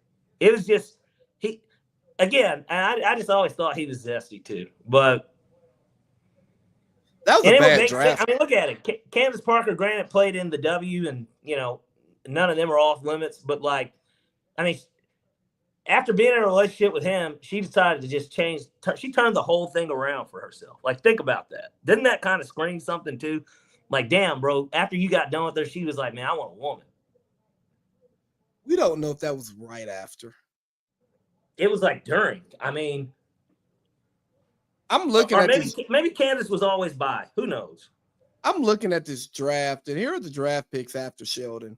Brandon Roy, Randy Foye, Rudy Gay, Patrick O'Brien, Mohamed Sene, J.J. Redick, Hilton Armstrong, Thabo Sefolosha, Ronnie Brewer, Cedric Simmons, Rodney Carney, Sean Williams. I'm not even going to try to read that. Ronaldo Balkman, Rajon Rondo. I mean, Kyle Lowry. Well, if we look at the immediate guy that you could have done, and I didn't remember watching him at Washington, but Brandon Roy obviously sounds like somebody you probably should have drafted. Paul Millsap, 47. I don't know. I just thought if you wanted to sell tickets, drafting JJ Redick would have made the most sense. Because that's 06? Yeah, 06. Yeah. So I'm trying to think who's on the team. I guess you just got Joe, but Joe could play the 3. So you didn't have Mike Bibby yet. They always kind of had that glaring hole at the 2. I mean, I know Joe was running the 2, but like you could have had Joe running the 3. You had Josh Smith, and you drafted Marvin Williams already, but Marvin Williams wasn't starting. He was still coming off the bench even then. Well, he's not a starter, but somehow we drafted him 2nd overall over Chris Paul and Darren Williams. But, that's a story for another day. Speaking of draft, you want to hit the draft real quick? I said it. I don't really have much on the draft because this is such a weird draft. Cam Ward's the top quarterback. I'm not. Do you think he's gonna have the best career? Probably of the not. quarterbacks. I don't know. Like maybe. Doesn't Tennessee seem like it's such a weird spot? I mean, the last time I know that they didn't even draft Ryan Tannehill. I'm tripping. Steve McNair is the first person I think of, right? Like if you think of the Titans at quarterback. Jake Locker. Man, talk about a bust. He was busty. He was busty almost off rip too. Like, I mean, he didn't have any success. They drafted Vince Young too. And you know what's crazy? Vince Young gets a lot of credit for like how it started. His stats were piss poor. If you go back and look at his, I mean, I don't want to be box score No, he was bad. Yeah, I was about to say he was not good at all. I think one of his years, his completion percentage was like 49%. Like it was the craziest thing. I was like, how did this work? And Jeff Fisher's the king of going 8-8. So it was like, and Fisher didn't want him. And Fisher can't utilize an offensive quarterback like that. And I mean, he had Aaron McNair. And Steve McNair was a pretty good player. Steve McNair was a little bit before his time when we really look at, because you could argue Donovan McNabb put up bigger numbers passing, but in terms of like McNair players, yeah, I know him and Peyton were one year, but like Steve McNair, you could argue was a better player than Donovan McNabb. Look, I'm not a big Donovan McNabb fan, so I thought Donovan McNabb was good, but like, because the black quarterbacks are him, Vic, McNabb, like those were the guys, and Dante Culpepper, Aaron Brooks. I mean, Aaron Brooks was the starter in New Orleans probably 4 years. Sure. That whole early, like 2000 to 04. The Ricky Williams, early Deuce McAllister years, yeah. Yeah. Dante Stallworth, Joe Horn. So for the viewers, right, we're touching on the draft a little bit, but we're going to have a much more thorough recap because we're actually going to the Falcons draft party. We may do like a stupid live while we're there. Probably not, because there's booze there. And there's probably going to be some broads and Falcons football, and pulling out the phone and talking is just probably not going to happen as I say it out loud. Yeah. Shedur's dropping, and I think that's best for him. I think all of these quarterbacks need to go to a place that wants them, not necessarily needs them. Where the coaching staff, the GM, they have time there, whether they're brand new or they have a proven track record, so that they can craft a team that best supports those quarterbacks. I don't think any of them are transformational. And I've seen this stuff starting to come out on Jalen Milroe. Yeah, he probably has the most skill, but he's not consistent. So, yeah. I don't know. Falcons, just go pass rush, man. Go pass rush, trade for Jalen Ramsey and Kirk Cousins tomorrow. Yeah, please don't overthink it. That's the only thing I want the Falcons to do. Don't overthink the pick. It's really not that hard. Another guy that piqued my interest a little bit, and only because of the way that Rich Eisen talked about him. And granted, he's a Michigan homer. But the corner out of Michigan, Will Johnson, is apparently somebody that he kind of took this past year off, but that if he had came out last year, a lot of people felt like not only is he the first corner off the board, but maybe he was a bona fide can't miss top 10. if you're not going to get Jalen Ramsey, I'm not mad maybe at that. And that just depends on what pass rushers are off the board. And that's if we stay put. We know that it's something you got to address, but if we can upgrade it, that CB2, I'm not mad at that either. Yeah, no, I won't be mad at that either. The thing about the Michigan kid, though, was apparently he didn't test well, and his stock went down after football season, which I'd be excited to draft somebody whose stock fell after he stopped playing football. That means we started caring about the stuff that doesn't matter. Let's care about football. He's good at football. Yeah, exactly. And so, but those are pretty much it. I mean, the only other thing I could think of is where do you think Shedeur goes? I think New Orleans gets him. I really do. I don't think the Giants are going to draft him, and I don't see him unless somebody trades up. I don't see him falling past New Orleans. I think New Orleans is going to draft him. The talk around town is they like Dart more. I'd be okay with that, though.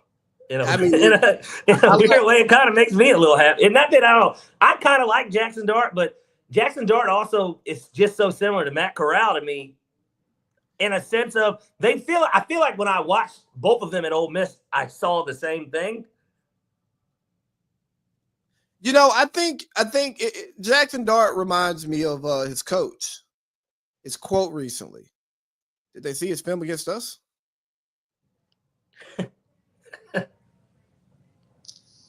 Yo, that man Carson Beck caught a stray. I saw a rumor that his ex-girlfriend is possibly preggers, and she apparently shitted on him on somebody's stream, just saying it wasn't because he was cheating, it's just because of who he is.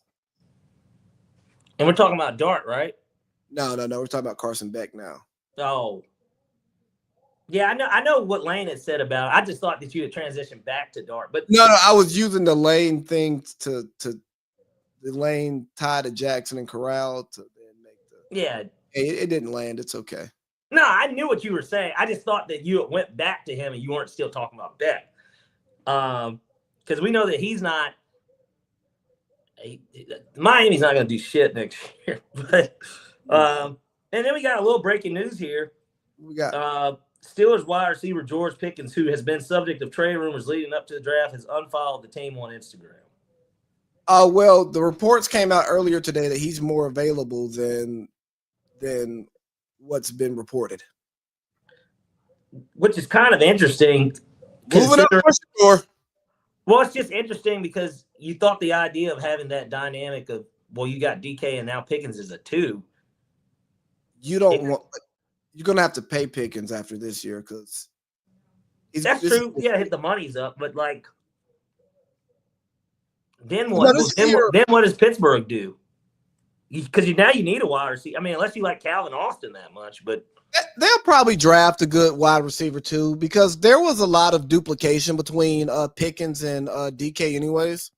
So I can understand it. And from the stories that I heard about Pickens, they need that guy out of that locker room. He's a lot. But one last thing before we go, Parlay Pete, we're talking football, and this one kind of hits close to home. But Pac-Man had a little spicy take about a quarterback in Jacksonville, and it's not something that's been heavily reported. But when players say stuff like this, I tend to believe it because I don't think Pac-Man is trying to go viral necessarily. Yeah. I think he's actually saying shit he's heard. And it reminded me of Brandon Marshall floating the Russ thing out there. But he used it as a throwaway comment. And then it ended up happening. So long story short is the Jaguars aren't happy with Trevor Lawrence, according to Pac-Man, and they be looking to move him. Yeah, so I'm looking at this now. And again, you have to ask yourself, well, what's the market? What team makes sense?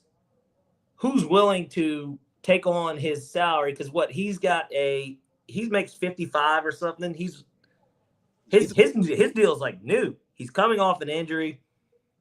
And really, it's only gotten worse with him because we're going to throw out the rookie year, the Herb year. But every year since that second year, it's kind of been a decline of some sort.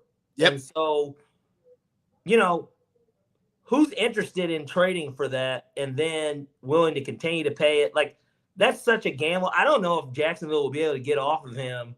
They certainly wouldn't. I don't think they would get a first-round pick for him. I don't think. I mean, you probably could. You definitely could get a 2. I just don't see somebody giving up. Like the Steelers, for instance, would be the team, right? That's who I would think. If there was a team that logically would do it, it would be them. But like, I don't think any of those teams in the top are doing that. Like, I couldn't see Tennessee trading for him. Matter of fact, I don't think that they would anyways, just because of the division dynamic. But well, yeah, but I think you'd have to be a team that's a quarterback. It feels like you're a quarterback away. So yeah, the Steelers make sense because they have a defense, you know. They have a defense and they've got some weapons now. I mean, depending on what happens to Pickens, I guess now you get rid of one, but like, they'll probably draft a running back too, because now that Najee's gone, yeah, there's just not that many places he could land in reality. Vito, first time listener, he's a Lions fan. He thinks they make a big move tomorrow. You know, I've heard that they may. I saw something online saying they may make a move for Trey Hendrickson. That was probably just some clickbait Bleacher Report nonsense For the Lions. Yeah, but you know what? They're the type of team too that can make that swing at this point. yeah. I mean, it makes total sense for Detroit to make any type of move that they feel is a big splash, especially because they can get rid of picks too. They've got the depth of that team. Everything is solidified. I mean, you got, you know, the biggest thing for them is the coordinators at this point. They've got two new coordinators, which I don't think that's going to be that big of a drop off from what we've seen, because, you know, Dan Campbell is just a fucking man's man. Yeah, he sets the culture. That man, he doesn't zen, he dips. Yeah, so it'll be interesting to see what a team like that does, because typically it is those teams that are picking late that kind of move up to make those type of splashes. Like we did, obviously. I hate to go back to this, but we did it when we went up and got Julio. We were a 13-3 team that lost to the Packers and said, hey, Roddy's getting a little old. Tony G's no spring chicken. We need to get a game changer. And then we ended up getting who many could argue. I mean, it's a matter of what flavor you like more, but you could argue the best wide receiver of the 2010s. Yeah, and I mean, the best player to play for the Falcons. Most talented player. Best prime for the Falcons. Sure. No, Matt Ryan's the greatest Falcon. Yeah, no, we know that, but I'm just saying. Yeah, Julio was better amongst his peers. Yeah. Well, I've got nothing else, Parlay Pete. I'm gonna watch a little playoff basketball, take a shower, and get ready to hop on the rat wheel again. That sounds about right to me. Yeah. Yeah, exactly. Well, and then you just let me know what time you think. I know I'm going out to Stone Mountain, of course, so I will be back in time, but just kind of keep me abreast and let me know. Okay, my goal will be to leave the office at 5-ish, which will probably get me to you around like 5:45, 6 o'clock, because you know what traffic is. Yeah. Okay. Yeah, I mean, that works. All right, bet. Okay. All right, brother. Salutations, good people. Vito, thanks for commenting as well. All right, dog. I'll holler at you. All right. Peace.